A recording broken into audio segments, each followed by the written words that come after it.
Okay, go ahead. Good morning, BLC class 005-21. My name is Sergeant Schermerhorn, and today we'll be conducting a brief on public speaking. The title is going to be Accountability in the Leaders. This brief will be unclassified. The risk assessment, however low it is, being that the risk assessment is low, I need you to watch out for slips, trips, and falls. If you have any cords in the area, like the cord right in front of me, water bottles, chairs, desks, anything along those lines, please be careful as to not hurt yourself, fall over, or anything like that. Hydration is key. Even if you are inside, you need to be drinking water. You can still be dehydrated. In case of a fire, call 911 and find your nearest exit in your area. So my nearest exit is going to be to my left and then to my front. Afterwards, inform your instructor. In the event of an active shooter, we're going to practice run, hide, and fight. If you are in a state that allows you to fight first, then we're going to go with fight. So our learning objectives today. Our action is going to be understanding accountability as it's used in the military and what it means to be accountable as a leader. In a virtual learning environment, being taught various aspects of leaders' duties and expectations. The standard, the listener will be able to understand why keeping accountability is one of the key ingredients of being an NCO. So, the purpose of this brief. Today we're going to examine why accountability is important, and then we're going to show how leaders impact accountability in the Army. So what is accountability? Well, the Army definition of accountability is going to be, as states, accountability is the obligation of a military officer for keeping accurate records of property, documents, or funds.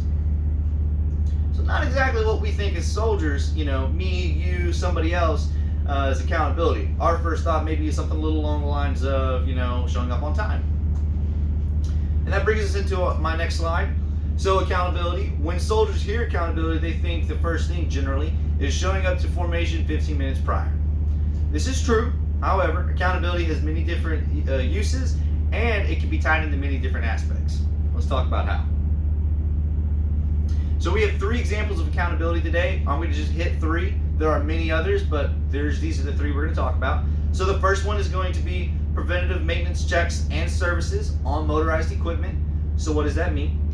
All that basically entails is if you are issued a Humvee, and it is your job to keep up with the equipment on that Humvee, whether it be BII, liquids, whether it be oil changes, make sure the transmission fluid is good, the windshield wiper fluid is good, make sure everything's full, gas is good, or diesel, and just making sure that all around you are mission ready. So that is accountability at your level, the team leader level, is making sure the soldiers who are assigned those Humvees are always ready to go.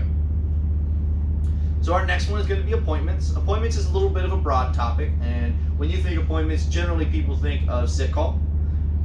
Generally people think of a PT test. I have a PT test on this date.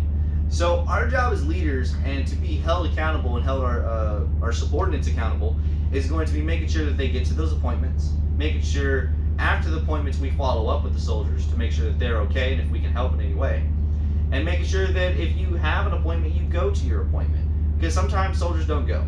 They just sham out and they just decide, I don't want to go. That's not good, because as leaders, we are held accountable. And if somebody asks me, like my first sergeant says, hey, did Private Joe Snuffy go to sick call today? He had a broken leg. I'll be like, I don't know, First Sergeant. At that time, it is your fault for not following up with your soldier, because you need to be accountable. And then our third example is going to be equipment layouts. So equipment layouts, we're going to talk a little bit, just very briefly. We're going to hit the topic of TA-50. So in the Army, in your military career, you are issued TA-50 when you arrive to your unit. It could be anything from a sleeping bag. It could be anything from a shovel. So the sleeping bag is given to you so that you can make sure that in any environment you could sleep somewhat comfortably. And then that shovel is there for you so you can dig holes, put in fence posts, or anything along those lines. It is your job to make sure you keep up with your equipment. If you do not keep up with your equipment and be accountable for it, you can be charged. A sleeping bag and sleeping system can usually range from about $400 to $600. So it's your job as the individual and soldier to keep up with your individual items that you are issued. So that leads us into leaders' roles. So leaders play an important role.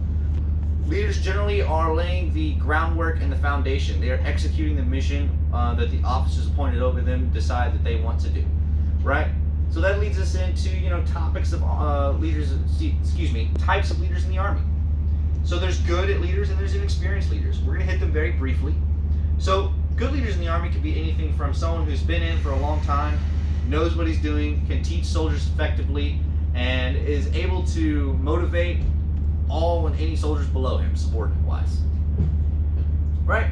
There's nothing wrong with that. Everybody strives to be the greatest leader. And experienced leaders can be anything from someone who is just recently promoted, doesn't know their job, to the point of teaching, but are still good enough to give advice on how to do certain tasks. Right? At the end of the day, leaders lay the foundation and the groundwork for soldiers to complete the mission. Examples of leaders and roles. Examples. Leaders have the duty of teaching soldiers at least once a week, ensuring a positive learning environment. How does this affect you?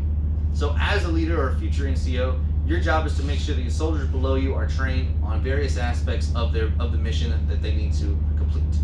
Whether it be learning how to clean your rifle effectively with a rifle cleaning kit, or learning how to file your taxes so that you can actually be a successful soldier. It's always important to be able to teach your soldiers how to do these things, because you never know what kind of background they may come from. Some may know how to do these things, some may not. So our job as future leaders is developing and sharpening our soldier skills so the mission can be completed in a timely manner. At the end of the day, our soldiers will replace us, so we have to make sure that they are effectively trained. Safety is always first and paramount to the mission, but mission must always be complete in a timely manner. Okay. So we're going to do a check on learning real quick. So what is accountability? Well, like previously stated, accountability is being on time, having all equipment, making sure you go to all your appointments, and being ready for PMCS. That way you can always have your Humvees ready, always be medically green on go. That way you can go to deployments or whatnot, and having your equipment for said deployment or mission. Okay? And always being on time so you know what's going to happen. So then we talk about what are leaders. So soldiers are given the authority to lead subordinates. That is what a leader is. So as our job as leaders is to make sure that our soldiers always accomplish the mission. Whether it's safely or unsafely, it should always be safety. Safety is always first, and mission always comes first. So that's our job as leaders. So a little quick check on learning is, again, like I said, these are the answers that we have here. You can see the first one is going to be exactly what I just stated, and the second one's a little bit more wordy, but it is what we need to do as leaders. And then our conclusion. So today we talked about accountability.